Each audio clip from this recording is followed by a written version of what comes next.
नमस्कार, मैं अमित द्विवेदी आप सभी का स्वागत करता हूं अपने इस चैनल पावर ऑन व्हील पर। और मैं स्वागत करता हूं इस टाटा पंच का जो सुबह सुबह मेरे पास आ गई है। और आज मैं इसे चलाने जा रहा हूं। फर्स्ट ड्राइव एक्सपीरियंस आपसे साझा करूंगा और आपको बताऊंगा कि ये पंच कहां पर अपने आप को फिट कर रही है और जब आप इसे चलाएंगे तो ये कितना आपका साथ निभाएगी, और साथ ही इसमें जो ऑफ रोडिंग कैपेबिलिटीज़ दी गई हैं क्या इस योग्य हैं जो आपको आगे रख सकें, और अगर कुछ खरीदने की आप सोच रहे हैं तो कहां आपको चुनना चाहिए ये पंच। तो चलिए शुरू करते हैं और जान लेते हैं इस पंच के बारे में सब कुछ अपने फर्स्ट ड्राइव एक्सपीरियंस में।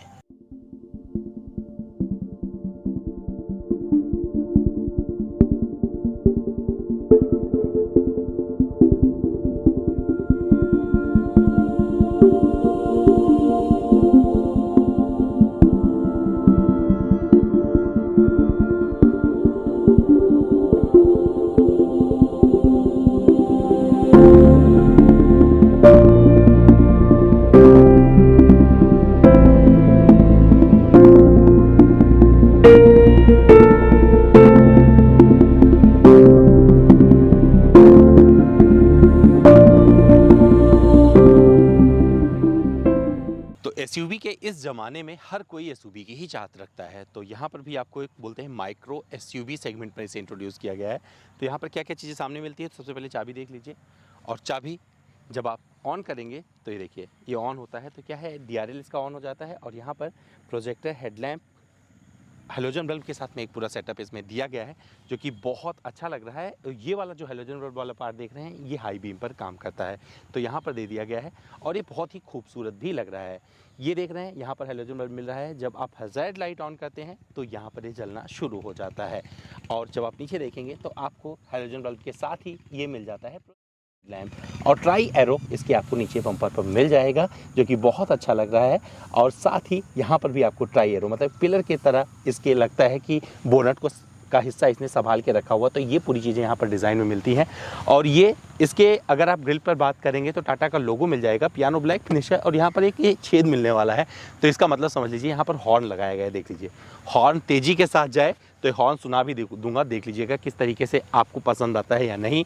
और पूरी की पूरी ये स्ट्रिप मिल जाती है क्रोम की जो यहाँ से लेकर वहाँ तक आपको जाती हुई दिखाई पड़ेगी।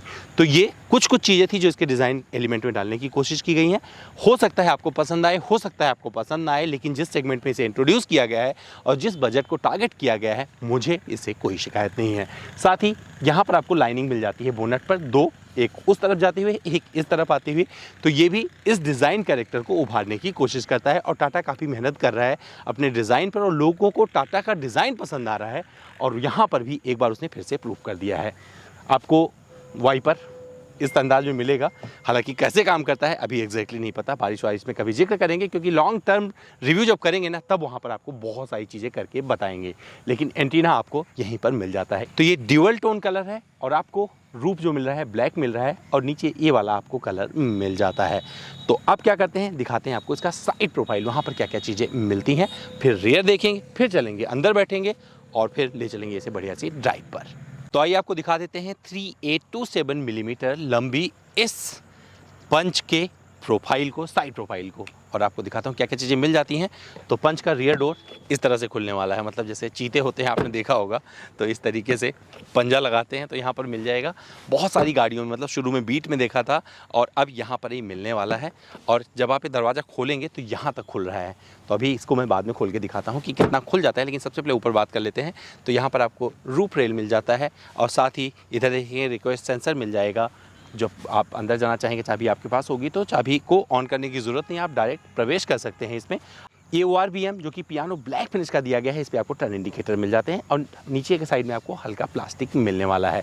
तो ये ड्यूअल टोन है और इसके ऊपर आपको ये दिख रहा होगा किस तरीके से इस पर नज़र आ रहा है।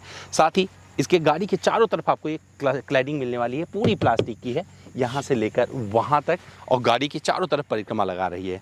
मुझे ये बहुत ज़्यादा हार्ड लग रही है, मुझे लगता है कि थोड़ा कम किया गया होता तो ज़्यादा और अच्छा लगता, लेकिन ठीक है फिलहाल आपको यही मिलता है।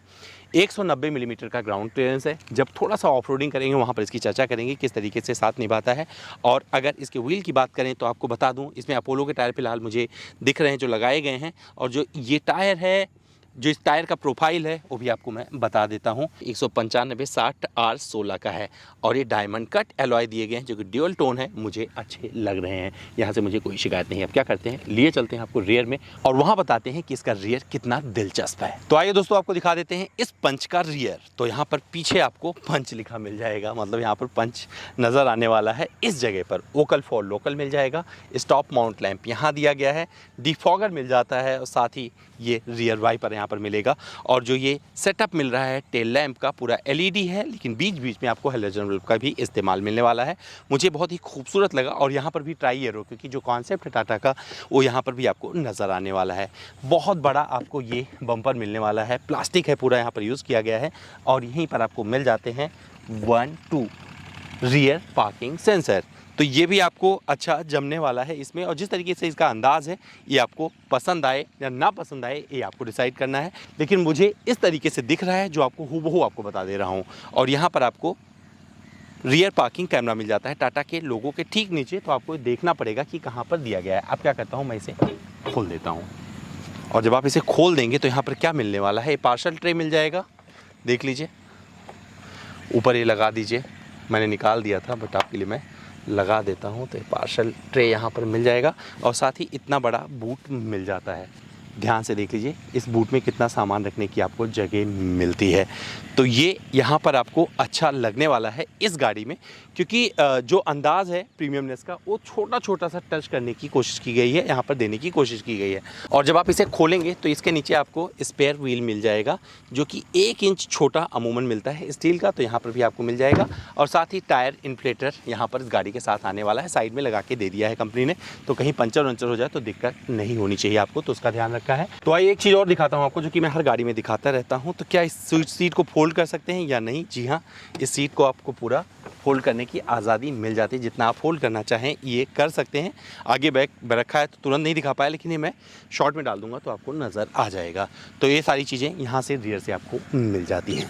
तो दोस्तों मैं आ गया हूँ इसकी रियर सीट पर, और रियर सीट पर क्योंकि ये माइक्रो एसयूवी है और यहाँ पर जो डिज़ाइन किया गया है तो मैं जानने में मेरी दिलचस्पी थी कि यहाँ पर बैठकर मुझे कितना कंफर्ट मिलता है। तो देखिए मैं इस तरीके से आराम से बैठा हूँ, हालांकि कंफर्ट पर मैं एक अलग से डेडिकेटेड वीडियो बनाऊँगा तो उस पर देख के जाइएगा, लेकिन जो अभी मिल रहा है तो मुझे डिसअपॉइंट नहीं कर रहा है। अगर मैं बैठूँगा आगे तो हालांकि मैं ज़्यादा सीट पीछे करने वाला हूँ, जब ड्राइव करूँगा तो ये पोजीशन यही रहने वाला है, तो मुझे कोई दिक्कत नहीं है। तो आराम से मुझे बैठा हूँ, थाई सपोर्ट अच्छा मिल गया है और कुशनिंग वगैरह भी अच्छी मिल रही है। दोनों दरवाजे पर पानी का बोतल रखने की जगह मिल जाएगी, कोई पीछे भी एसी वेंट वगैरह नहीं मिलता है, लेकिन बाकी सारी चीज़ें यहाँ पर मिल जाएगी। जो एसी वेंट की पोजीशनिंग है आगे वो कितनी सही है वो देखेंगे आगे बैठकर। तो चलिए आपको ले चलते हैं आगे और देखते हैं वहाँ पर क्या क्या चीज़ें आपको मिल जाती हैं।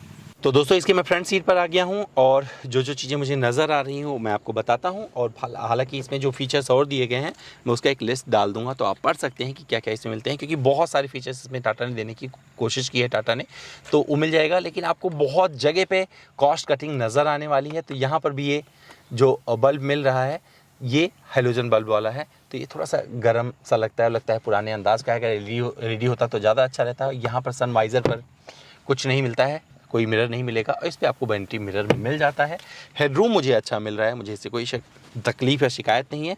इस सीट को मैं हाइट भी एडजस्ट कर सकता हूँ, ये सहूलियत यहाँ पर दी गई है। स्टीयरिंग व्हील को आप ऊपर नीचे कर सकते हैं, बस ये सुविधा मिलती है। टेलीस्कोपिक की सुविधा यहाँ पर नहीं मिलती है। और आयरा कनेक्ट इसमें आपको मिलने वाला है, जो कि बहुत सारे फीचर्स के साथ आता है। बहुत सारी वीडियोज़ में ऑलरेडी मैं जिक्र कर चुका हूँ, माइलेज टेस्ट का वीडियो अलग से लेके आऊँगा, अभी बता दे रहा हूँ आपको। और इसमें 5 स्पीड का मैनुअल ट्रांसमिशन मिलता है और यहाँ पर आपको एसी मिल जाएगा ऑटोमेटिक क्लाइमेट कंट्रोल के साथ में, जो अपने हिसाब से व्यवस्थित करता रहेगा। एक यूएसबी चार्जर यहाँ दिया गया है और 12 वोल्ट का एक सॉकेट एरिया दिया गया है। अगर आप चार्ज करना चाहें कुछ लगा सकते हैं। यूटिलिटी स्पेसेस के नाम पर बहुत सारी जगह मिलेगी, तो यहाँ पर आपको सामान रखने की पर्स वगैरह रख लीजिए। और यहाँ पर कप होल्डर दे दिए गए हैं और साथ ही सीट की जो कुशनिंग वगैरह है अच्छी है, कंफर्ट अच्छा मिलता है। और जब ड्राइव कर रहा हूँ तो मुझे थाई सपोर्ट भी अच्छा मिल रहा है। तो यहाँ पर आपको इलेक्ट्रिकली एडजस्टेबल ORVM का बटन मिल जाता है, बैठे बैठे आप होल्ड कर सकते हैं। और यहाँ पर भी आपको बढ़िया सामान रखने की जगह मिल जाएगी, बड़ा ये कंपार्टमेंट है, ये अच्छा लगेगा। और साथ ही आपको यहाँ पर दोनों दरवाजे पर बोतल वगैरह लगाने की जगह मिल जाएगी। हालांकि यहाँ पर आप बड़ी बोतल पानी की नहीं रख सकते हैं, बट सामान वगैरह ज़्यादा रख सकते हैं। और यहाँ पर ये जो कंपार्टमेंट मिल रहा है ये कोल्ड बोलते हैं ना, कोल्ड ग्लव बॉक्स कंपार्टमेंट है, तो ये अच्छी चीज़ लगी इस गाड़ी में। और यहाँ पर जो इंफोटेनमेंट सिस्टम दिया गया है ये भी साइज हमेशा जो आपने टाटा में देखा है वही अभी टाटा इस पर देती आ रही है। और हर्मन कार्डन का म्यूज़िक सिस्टम इसमें दिया गया है और यहीं से पूरा ऑपरेट कर सकते हैं। हालांकि मुझे लगता है कि इस पर और ज़्यादा मेहनत करने की ज़रूरत है टाटा को, जो कि अभी वो इस पर ध्यान नहीं दे रही है। बट आने वाले समय में मुझे लगता है बहुत कुछ बदलाव और देखने को मिलेगा। डैशबोर्ड का अंदाज बढ़िया है और इसमें आपको ड्यूअल एयरबैग मिल जाते हैं, यहाँ भी मिल जाता है, यहाँ भी मिल जाएगा। यहाँ पर जो आपको एसी के वेंट मिल रहे हैं ये बहुत सही से दिए गए हैं और ये बहुत ही फोकस्ड हैं और स्क्वायरिश हैं, अच्छे लग रहे हैं मुझे। और सिल्वर एक्सेंट का अच्छा इस्तेमाल बीच बीच में मिलता रहेगा तो ये आपको बोर नहीं होने देगा। और साथ ही डैशबोर्ड और यहाँ पर जो डिज़ाइन है इस मोनोपोली को तोड़ देता है ये वाला कलर। और यहाँ पर ध्यान से देखेंगे तो यहाँ भी आपको ट्राई एरो मिलने वाला है। तो ये सारी चीज़ें यहाँ पर मिल जाती हैं, हो सकता है आपको पसंद आए, मुझे तो बहुत सारी चीज़ें इसमें अच्छी लगी। तो फीचर्स कितने सारे हैं पूरी लिस्ट आपको नज़र आ जाएगा हमारे स्क्रीन पर, कुछ भी आप मिस नहीं करेंगे। लेकिन मैं सोच रहा हूँ कि ज़्यादा से ज़्यादा बात करें परफॉर्मेंस, तो चलिए चला कर देखते हैं इसे और जान लेते हैं कि चलाने में कैसी है ये गाड़ी। दोस्तों आइए देख लेते हैं इसे चलाने से पहले इसका इंजन। तो इसमें जो इंजन दिया गया है ये पूरा अच्छे से आपको बताता हूँ। तो अच्छी बात मुझे खोलते ही क्या लगी, इसमें इंसुलेशन प्लेट मिल जाता है तो ये अच्छा लगने वाला है। 3 सिलेंडर पेट्रोल इंजन वही मिलेगा जो रिवर्ट्रॉन पेट्रोल इंजन है 1199 सीसी का। और आपको बता दूं ये देता है 86 PS की शक्ति और 113 Nm का टॉर्क। पैकेजिंग आपको डिसअपॉइंट नहीं करने वाला जिस तरीके से इसमें दिया गया है। तो अब बारी परफॉर्मेंस की, चला के देखते हैं कि क्या ये उतनी ही धमाकेदार है जितना कंपनी दावा कर रही है। तो चलिए दोस्तों चला कर देख लेते हैं इस पंच को और आपको बताता हूँ इस पंच में क्या वो पंच है जो उन लोगों को अपनी ओर आकर्षित कर पाएगी जो एंथुजियास्ट हैं। तो चलिए शुरुआत करते हैं और आपको बताते हैं क्या कुछ इसमें मिलता है। तो मैंने सेकंड गियर शिफ्ट किया है 20 की स्पीड के आसपास में। हालांकि अगर नहीं शिफ्ट करता, अगर मैं 0 to 100 करने की कोशिश करता तो ये और ऊपर जाके मुझे शिफ्टिंग मिलती 40 के आसपास में, लेकिन मैंने कर दिया और मैं थर्ड गियर में पहुंच गया हूँ और रफ्तार मेरी 80 तक पहुंच गई है। और मैं जो बना हुआ हूँ अभी देखते हैं 4000 RPM के आसपास मैं हूँ। लेकिन मुझे जहाँ तक पता है कि अगर आप इसे ड्राइव करेंगे, धीरे धीरे चलाना शुरू करेंगे तो बहुत सारा कुछ आपको इसमें 3000 RPM के आसपास में मिल जाता है और आप आराम से चल पाएंगे। तो पिकअप शानदार मिलता है, शुरुआती वो अच्छा लगने वाला है इस गाड़ी के लिहाज से। हालांकि पता नहीं क्यों ऐसा लगता है कि इंजन थोड़ा स्ट्रेस में रहता है जब आप बढ़ाना शुरू करते हैं गाड़ी को, लेकिन उससे शिकायत आपको इसलिए नहीं करनी चाहिए क्योंकि 1.2 लीटर का इंजन है। और ऐसी गाड़ी में मतलब ये शुरुआती स्टेज होता है जहां पर आप बोलते हैं एंट्री लेवल। तो एंट्री लेवल एसयूवी का जो सेगमेंट होता है यहीं से शुरू हो सकता है, आप ऐसा बोल सकते हैं। तो वहाँ पर मुझे कोई इससे दिक्कत नहीं है। हालांकि जब इसमें 5 लोग बैठेंगे तो कैसे परफॉर्म करेगा उसे बाद में देखा जाएगा। फिलहाल अभी मैं इसका जिक्र करता हूं जो मुझे मिल रहा है। तो इसमें जो इंजन लगा हुआ है 1.2 लीटर का देता है, 86 PS की शक्ति और 113 Nm का टॉर्क और बढ़िया पिकअप शुरुआती वाला तो मिल जाता है। और जो स्पीड होगी कंफर्टेबल जिस पे आप इसे पूरे टाइम चलाने वाले हो, जहाँ पर आपको बढ़िया माइलेज मिलने वाला है, उसका भी जिक्र अभी मैं करता हूँ। तो फोर्थ गियर में मैं 80 पार और RPM देखिएंगे 3000 का। तो 3000 के आसपास आपको बहुत कुछ इसमें मिल जाता है। और फिफ्थ गियर में मैं अब आगे बढ़ता चला जाऊंगा। आई होप मुझे ज़्यादा ब्रेकिंग ना करना पड़े, जहाँ पर आपको दिखा पाऊँ कि इसकी कंफर्टेबल स्पीड क्या होने वाली है आपको।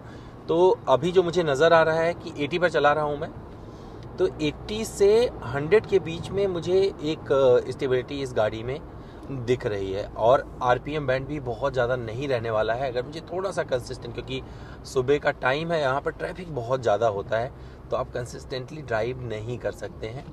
बट फिर भी यहाँ पर आपको फील मिलेगा कि जब आप शहर में होंगे, चला रहे होंगे बम्पर टू बम्पर ट्रैफिक वगैरह, तो उसका कैसा रहेगा तो इसका आपको एक अंदाज़ा लग जाएगा। तो अगर आप नॉर्मल धीरे धीरे चलेंगे तो कुछ इस तरीके से आप चलते रहेंगे। सिटी में मुझे नहीं लगता कोई इशू होने वाला है। हालांकि मैनुअल चला रहा हूँ, ये 5 स्पीड मैनुअल ट्रांसमिशन है और मुझे लग रहा है सिटी कार के लिहाज से इसमें बहुत कुछ ऐसा दिया गया है जो आपको सपोर्ट करेगा। वहाँ पर बढ़िया माइलेज भी मिल सकता है, क्योंकि अभी तक के ड्राइविंग में मुझे यही प्रतीत हो रहा है फिलहाल। और अभी जिक्र करेंगे जब और आगे बढ़ेंगे तो देखेंगे वहाँ पर क्या कुछ मुझे हासिल होता है।